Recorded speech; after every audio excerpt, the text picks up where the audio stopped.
الذي شرفنا على سائر الأمم برسالة من اختصه من بين الأنام بجوامع الكلم وجواهر الحكم وصلى الله تعالى على خير خلقه وصحبه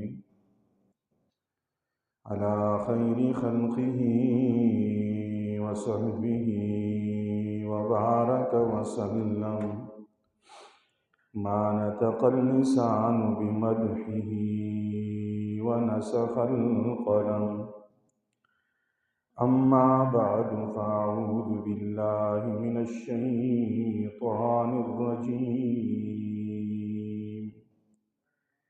بسم الله الرحمن الرحيم والسابقون الأولون من المهاجرين والأنصار والذين اتبعوهم بإحسان رضي الله عنهم ورضوا عنه وأعد لهم جنات تجري تحتها الأنهار خالدين فيها أبدا ذلك الفوز العظيم. قال النبي صلى الله عليه وسلم لو كان بعدي نبي لكان عمر. وقال النبي صلى الله عليه وسلم إن الله جعل الحق على لسان عمر وقلبي. وقال النبي صلى الله عليه وسلم من أبغض عمر فقد أبغضني ومن أحب عمر فقد أحبني.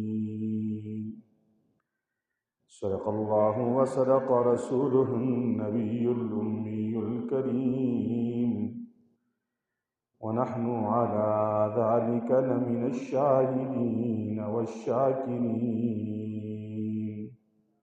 والحمد لله رب العالمين. إن الله وملائكته يصلون على النبي يا أيها الذين آمنوا صلوا عليه وسلموا تسليما. اللهم صل على سيدنا ومولانا محمد النبي الأمي وعلى آله وأصحابه وبارك وسلم. سبحانك لا علم لنا إلا ما علمتنا إنك أنت العليم الحكيم. رب اشرح لي صدري ويسر لي أمري واحلل عقدة من لساني.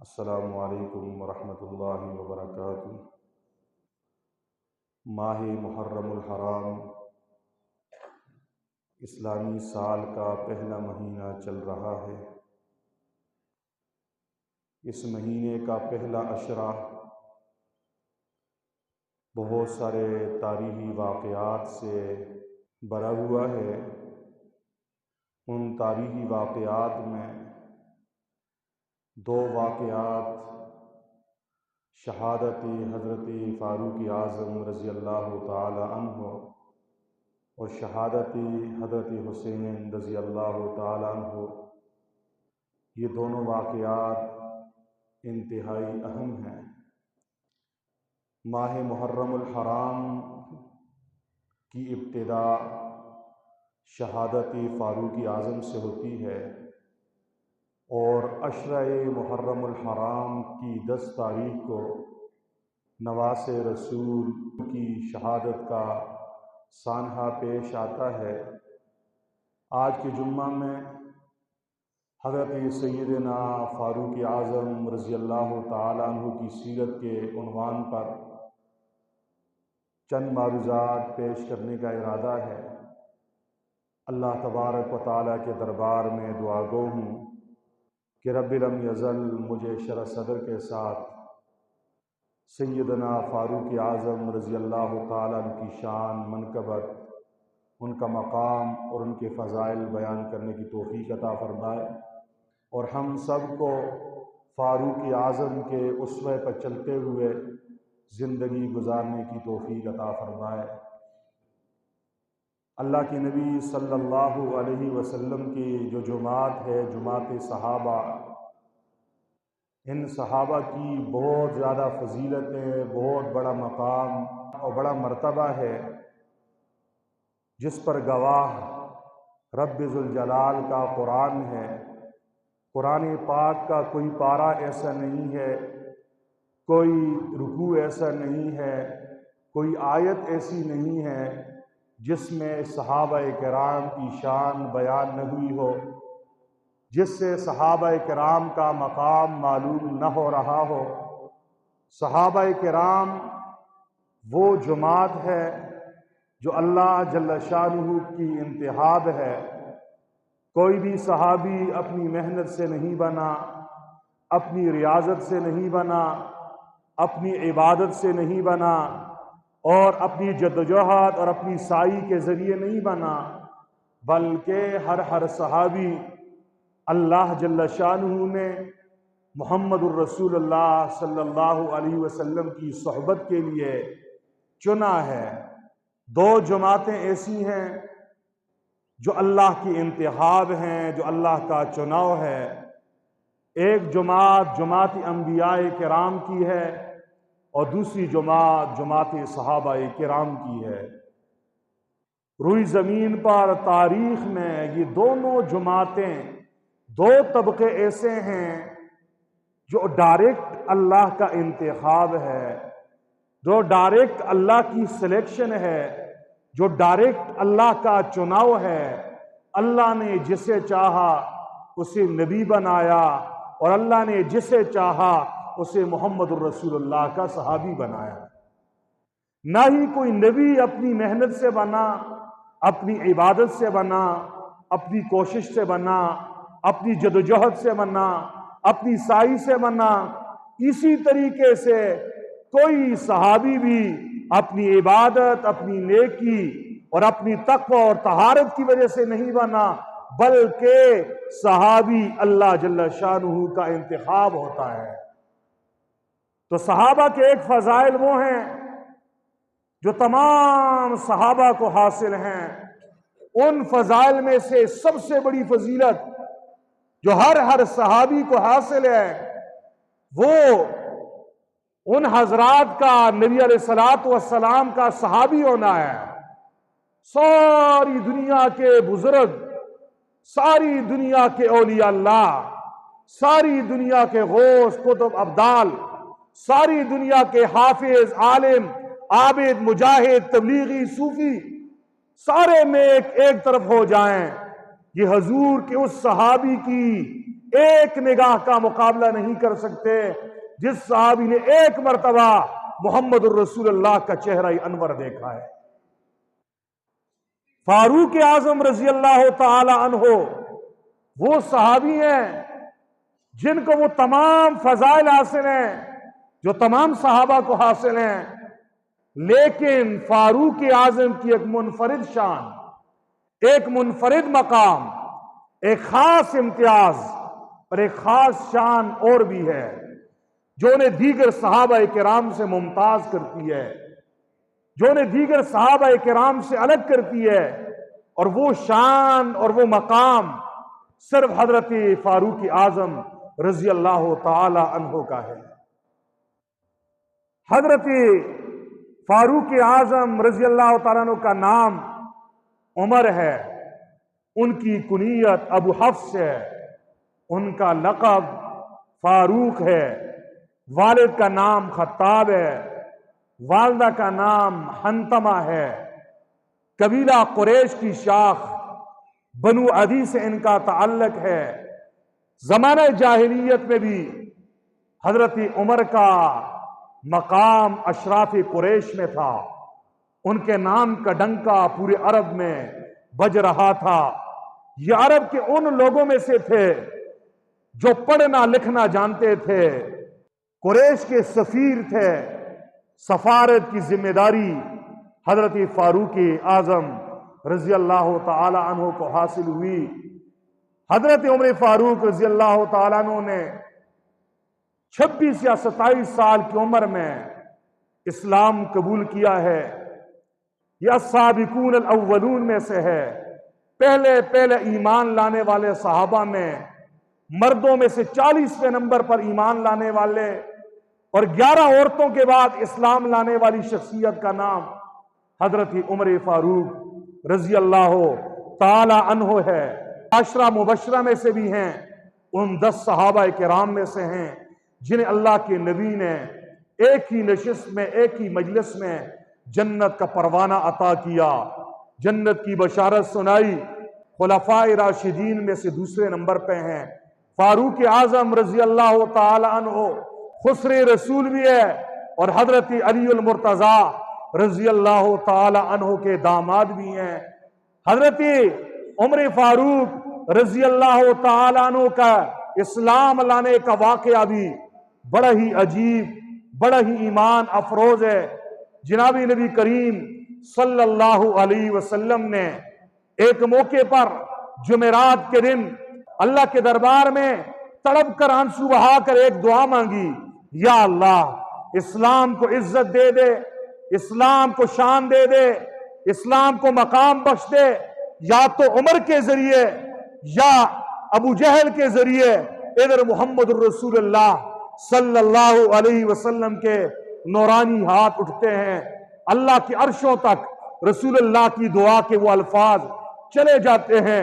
ادھر اللہ کے نبی بیت اللہ میں آ کر رات کو رب سے مانگ رہے ہیں، دعائیں کر رہے ہیں، مناجات کر رہے ہیں، دکھڑا سنا رہے ہیں، اللہ اسلام کو عمر دے دے یا ابو جہل دے دے تاکہ اسلام پھیلتا جائے، پھلتا جائے اور اسلام کی طرف کوئی میری آنکھ اٹھا کر میرے نہ دیکھ سکے۔ رات کو اللہ کے نبی مصلی پہ کھڑے ہو کے رب سے دعا مانگ رہے ہیں، اتنے میں عمر چھپ کے بیس بدل کے بیت اللہ شریف کے غلاف پہ جا کے چھپ جاتا ہے۔ اتنے میں اللہ کا نبی صلی اللہ علیہ وسلم آ کر نماز کی نیت باندھتے ہیں، قرآن پڑھتے ہیں، آنکھوں سے آنسو کی برسات ہے، رب سے ہم کلام ہو رہے ہیں، رب سے اپنا دکھڑا سنا رہے ہیں اور قرآن کریم کی سورۃ الحاقہ کی آیات پڑھ رہے ہیں۔ حضرت عمر کے دل پر قرآن کی وہ ضرب لگی ہے، حضرت عمر کا دل نرم ہو گیا اور کہنے لگے، دل ہی میں سوچنے لگے، یہ محمد تو بڑا ماہر شاعر ہے، بڑا کمال کا شاعر ہے، اس جیسا کوئی شاعر اور کوئی نہیں ہے، اس لیے یہ جو کلام پڑھ رہا ہے یہ تو شاعرانہ کلام ہے۔ اتنے میں اللہ کے نبی نے قرآن کریم سورۃ الحاقہ کی یہ آیت پڑھ دی، وَمَا هُوَ بِقَوْلِ شَاعِرٍ، یہ قرآن کسی شاعر کا کلام نہیں ہے۔ عمر کام گیا، یہ تو شاعر ہونے کے ساتھ ساتھ دل کے راز بھی جاننے والا ہے، یہ تو میرے دل کی آواز کو بھی جاننے والا ہے، یہ تو میرے دل کے خیالات بھی جاننے والا ہے، یہ کوئی کاہن ہے، یہ کوئی جادوگر ہے۔ اتنے میں اللہ کے نبی نے قرآن کریم کی اگلی آیت پڑھ دی، وَلَا بِقَوْلِ کاہن، یہ قرآن کریم کسی کاہن کا کلام بھی نہیں ہے۔ عمر فرماتے ہیں یہ وہ پہلا موقع تھا کہ اسلام میرے دل میں داخل ہو چکا تھا۔ مسلمانوں سمجھو، صحابہ میں عمر وہ واحد صحابی ہے جو مرادی رسول ہے۔ سارے صحابہ مریدی رسول ہیں اور عمر مرادی رسول ہے۔ سب نے رسول کو چاہا اور رسول نے عمر کو چاہا ہے۔ عمر رضی اللہ تعالی عنہ کے دل میں اسلام کی حقانیت کا بیج بو چکا تھا، لیکن قبائلی عصبیت کی وجہ سے، خاندان والوں کی باتوں کی وجہ سے، ابو جہل کے تانے کی وجہ سے اور لوگوں کے آر کی وجہ سے، شرم کی وجہ سے ابھی کلمہ نہیں پڑا۔ اتنے میں اعلان ہو گیا، کسی نے اعلان کیا جو محمد کا سر لے کے آئے گا 100 اونٹ انعام دیا جائے گا۔ عمر انعام کی لالچ میں گردن میں تلوار لٹکایا ہوا حضور کے سر کو لینے کے لیے جا رہا ہے۔ راستے میں ایک صحابی ملا، دیکھا عمر کے تیور بتا رہے ہیں یہ کسی خطرناک مہم پہ جا رہا ہے۔ کہا عمر کہاں جا رہے ہو؟ کہا محمد کا سر لینے کے لیے جا رہا ہوں۔ صحابی کہنے لگا ہوش میں ہو یا نشے میں ہو؟ جا اپنے گھر میں خبر لے، تیری بہن فاطمہ نے اسلام قبول کر لیا ہے، تیرے بہنوئی سعید بن زید نے بھی کلمہ پڑھ لیا ہے، جا اپنے گھر والوں کی خبر لے، پھر محبوب خدا پہ ہاتھ ڈال۔ عمر پلٹ گیا اور اپنی بہن کے دروازے پہ گیا، دروازے کو دستک دی، آواز آئی کون؟ کہا تیرا بھائی عمر ہے۔ اتنے میں عمر اندر گیا، کیا دیکھتے ہیں ایک صحیفہ پڑا ہوا ہے جس پہ قرآن کی کچھ آیات لکھی ہوئی ہیں، سورہ طٰہٰ لکھی ہوئی ہے۔ عمر اسے ہاتھ لگانے لگا، بہن نے کہا عمر اس سے ہاتھ مت لگا، لا یمسہ الا المطہرون، اسے نجس اور پلید آدمی ہاتھ نہیں لگا سکتا، جا غسل کر یا وضو کر پھر اس سے ہاتھ لگا۔ بہنوئی کہنے لگا عمر آپ بڑے غصے میں ہو، آپ بڑے غصے میں ہو، کیا ہو گیا؟ عمر کہنے لگا لگتا یہ ہے تم بے دین ہو گئے ہو، تم سابی ہو گئے ہو، باپ دادا کا دین چھوڑ دیا ہے۔ بہنوئی کہنے لگا عمر تو سمجھدار آدمی ہے، عقل مند آدمی ہے، اگر وہ دین برحق ہو، وہ طریقہ برحق ہو تو پھر یہ بات کہنی تھی۔ عمر اچھلا اور بہنوئی کے کو گریبان سے پکڑا، چہرے پہ مکوں کی بارش کر دی، اتنا مارا اتنا پیٹا، سعید بن زید بے ہوش ہو کے زمین پہ گر گئے۔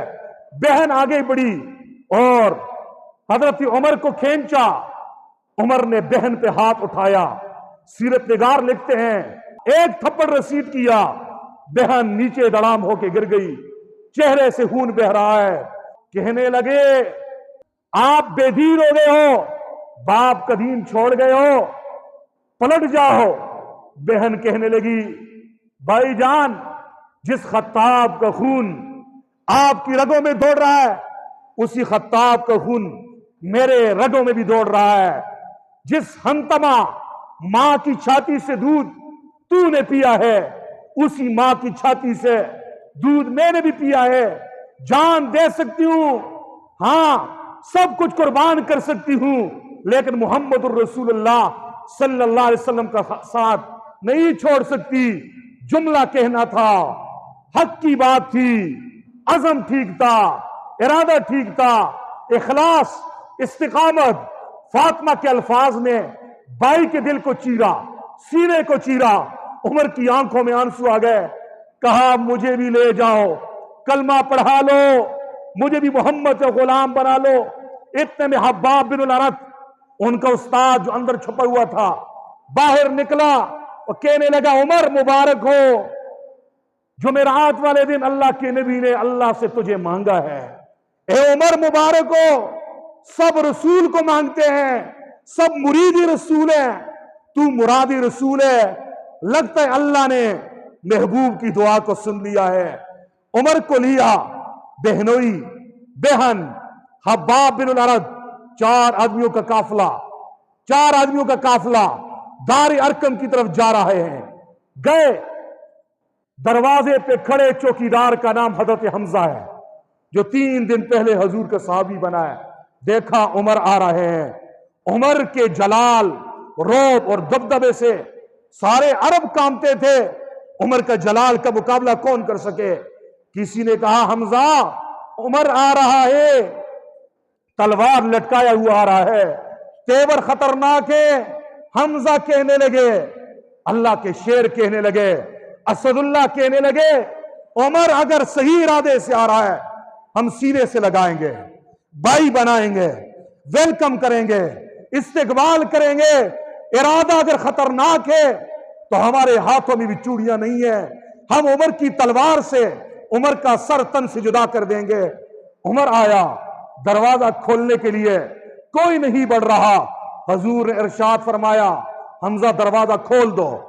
حمزہ آگے بڑھے، دروازہ کھولا۔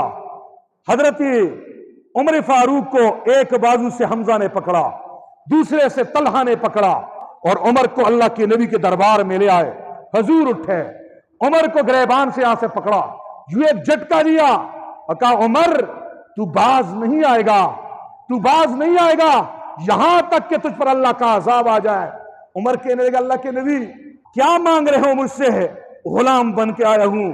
حضور کہنے لگے عمر کلمہ پڑھو، اشہد اللہ الہ الا اللہ و اشہد ان محمد رسول اللہ۔ عمر نے کلمہ پڑھا۔ مسلمانوں، عمر وہ واحد صحابی ہے جس کی الگ ہی شان ہے، الگ منفرد خصوصیت ہے، الگ ہی فضیلت ہے، جسے مرادی رسول ہونے کا اعزاز حاصل ہے۔ اور عمر کا یہ بھی مقام ہے، عمر کے اسلام لانے پر، کلمہ پڑھنے پر اللہ کے نبی نے، محبوب خدا نے، محمد مصطفیٰ نے، احمد مجتبیٰ نے خوشی میں آ کر، جوش میں آ کر، مسرت میں آ کر، پیار میں آ کر خوشی سے ایک نعرہ بلند کیا، نعرہ تکبیر اللہ اکبر، نعرہ تکبیر اللہ اکبر۔ کبر النبی صلی اللہ علیہ وسلم، رسول اللہ نے نعرہ تکبیر بلند کیا، صحابہ نے بھی نعرہ بلند کیا، آواز مسجد حرام تک گونجی، مکہ کی گلیوں میں گونجی، ہر ایک حیران اللہ کی کبریائی کی صدا کیوں آ گئی؟ حضرت عمر اسلام لائے، عمر کے اسلام لانے پر میرے نبی نے نعرہ بلند کیا۔ یہ صرف عمر کے اسلام لانے پر نعرہ بلند ہوا ہے، کسی اور کے اسلام لانے پر اللہ کے نبی نے نعرہ تکبیر نہیں لگایا۔ عمر کی یہ بھی شان ہے، اتنے میں جبرائیل دوڑتا ہوا آیا، کہنے لگا ابشر یا محمد، اے محمد مبارک ہو، استبشر اہل السماء، آسمان کے فرشتوں نے بھی عمر کے ایمان لانے پر آج جشن منایا ہے۔ آج عرش کو اٹھانے والے فرشتے بھی عمر کے اسلام قبول کرنے پر آج ایک دوسرے کو مبارکباد دے رہے ہیں۔ یہ عمر کی تیسری خصوصیت ہے کہ عمر کے اسلام لانے پر زمین والوں کے ساتھ ساتھ آسمان کے فرشتوں نے بھی خوشیاں منائی ہے۔ یہ عمر کی شان ہے، یہ عمر کا مقام ہے، یہ عمر کی خصوصیت ہے، یہ عمر کا امتیاز ہے کہ عمر کے اسلام لانے پر بیت اللہ کا دروازہ کھلتا ہے، اور عمر کی خلافت میں بیت المقدس کا بند دروازہ بھی کھلتا ہے۔ یہ شان، یہ مقام حضرت عمر فاروق رضی اللہ تعالی عنہ کو حاصل ہے۔ حضرت عمر فاروق کی بے شمار ایسی خصوصیات ہیں، ایسے امتیازات ہیں اور ایسی منفرد تمغے امتیاز ہیں جو نہ ابو بکر کو حاصل، نہ عثمان کو حاصل، نہ علی کو حاصل، نہ طلحہ کو حاصل، کسی صحابی کو حاصل نہیں ہے۔ ان امتیازات میں ایک امتیاز حضرت عمر کا یہ ہے، میرے نبی نے فرمایا لو کان بعدی نبی لکان عمر، اگر میرے بعد کوئی نبی ہوتا عمر نبی ہوتے۔ نبی بن جانے کی، نبوت کی تمام خصوصیات، نبوت کی تمام خوبیاں جو ایک نبی کے اندر ہونی چاہیے، وہ تمام خصوصیات عمر میں تھی۔ اسی اللہ کے نبی نے فرمایا لو کان بعدی نبی لکان عمر، اگر میرے بعد کوئی نبی ہوتا عمر ہوتے۔ یہ تمغہ اللہ کے نبی نے باقی کسی اور صحابی کو نہیں عطا کیا۔ عمر وہ صحابی ہیں، حضرت عائشہ اما عائشہ فرماتی ہے پیارے نبی نے ارشاد فرمایا تم سے پہلی امتوں میں بھی کچھ محدث ہوتے تھے، اگر میری امت میں کوئی محدث ہے فرمایا وہ حضرت عمر ہے۔ محدث کسے کہتے ہیں؟ محدث صاحب الہام کو کہتے ہیں، جس پہ اللہ الہام کرتا ہے، جس کے دل میں جو بات آتی ہے اللہ اسے سچ کر دکھاتا ہے۔ اللہ کے نبی نے حضرت عمر کے لیے ارشاد فرمایا ان اللہ جعل الحق علی لسان عمر وقلبی، اللہ نے حضرت عمر کی زبان پر بھی حق کو جاری فرمایا اور عمر کے دل میں بھی حق کے سوا کوئی اور بات نہیں آتی۔ تبھی تو علماء نے لکھا ہے عمر کی یہ بھی منفرد خصوصیت ہے، منفرد شان ہے۔ عمر کی رائے پہ رب نے قرآن کی 25 آیات کو اتارا ہے، یہ عمر کا مقام ہے۔ سارے صحابہ ایک طرف ہوتے، سب کی رائے ایک طرف ہوتی، اللہ کے نبی کی رائے ایک طرف ہوتی، عمر کی رائے الگ ہوتی۔ اللہ عمر کی رائے پر قرآن اتارا کرتے تھے۔ یہ شان، یہ مقام حضرت عمر رضی اللہ تعالیٰ عنہ کا ہے۔ عمر کی فضیلت، عمر کی خصوصیت ایک یہ بھی ہے، عمر کا کہنا ہواؤں نے بھی مانا ہے، عمر کا کہنا دریاؤں نے بھی مانا ہے۔ عمر کی حکمرانی سمندر کی موجوں میں بھی تھی۔ جب مصر فتح ہوتا ہے، فاتح مصر عمرو بن العاص رضی اللہ تعالیٰ عنہ نے حضرت عمر کو خط لکھا عمر، مصر والوں کا ایک رواج ہے، سال میں ایک دن ایسا آتا ہے جس میں دریائے نیل رک جاتا ہے، دریائے نیل خشک ہو جاتا ہے، اس کا پانی بہنا بند ہو جاتا ہے، اور وہ لوگ پھر یہ کرتے ہیں کسی نوحیز، کسی جوان دوشیزہ کو، کسی نوجوان لڑکی کو دلہن بنایا جاتا ہے، خوبصورت کپڑے پہنائے جاتے ہیں، زیورات سے آراستہ کیا جاتا ہے، پھر اسے زندہ دریائے نیل میں ڈالا جاتا ہے، تب دریائے نیل کا پانی چلتا ہے، وگرنہ رک جاتا ہے۔ عمر اب مصر پہ حکمرانی آپ کی ہے، پانی رک گیا ہے، لوگ ایک نوجوان لڑکی کو دریائے نیل میں ڈالنے کی تیاری کر رہے ہیں، عمر کیا کریں؟ خط آیا، عمر کا خط آیا عمر کے پاس، عمر نے خط پڑھا، خط پڑھنے کے بعد ایک خط لکھا، کیا لکھا من عبداللہ عمر بن الخطاب رضی اللہ تعالیٰ عنہ الی نیل، فرمایا یہ خط ہے اللہ کے بندے عمر کی طرف سے دریائے نیل کی طرف، اور کہا ہوئے دریائے نیل، او دریائے نیل اگر تو اللہ کے حکم سے چلتا ہے تو چلتا رہ، اگر تو اپنی مرضی سے چلتا تھا تو رک جا۔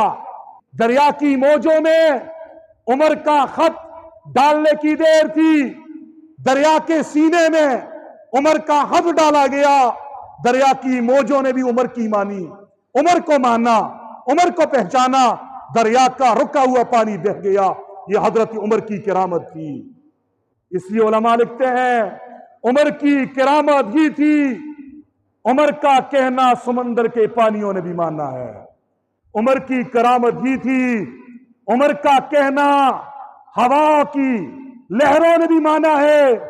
عمر مسجد نبوی میں جمعے کا خطبہ دے رہے ہیں، اتنے میں اللہ نے عمر کے لیے بطور کرامت کے پردے ہٹا دیے۔ عمر کیا دیکھ رہے ہیں؟ عمر کا لشکر مقام نہامند میں دشمن کے ساتھ لڑ رہا ہے، بڑی دلیری سے لڑ رہا ہے۔ دشمن نے ایک ساز کی، پیچھے پہاڑ کی طرف سے کچھ لوگوں کو حملے کرنے کے لیے بھیجا۔ اب مسلمانوں کا سپہ سالار جس کا نام ساریہ ہے، دشمن پیچھے سے حملہ کر رہا ہے۔ عمر نے مسجد نبوی کے ممبر سے ایک نعرہ لگایا، یا ساریۃ الجبل، اے ساریہ پہاڑ کی طرف مڑ جا، دشمن پیچھے سے آ رہا ہے، میلوں دور ہاں، مہینوں کے فاصلے سے عمر نے نعرہ لگایا، ساریہ کو پکارا، ہوا نے عمر کی بات کو سنا، عمر کی غلامی میں ہوا نے عمر کی آواز کو لیا اور ساریہ کے کانوں تک پہنچایا۔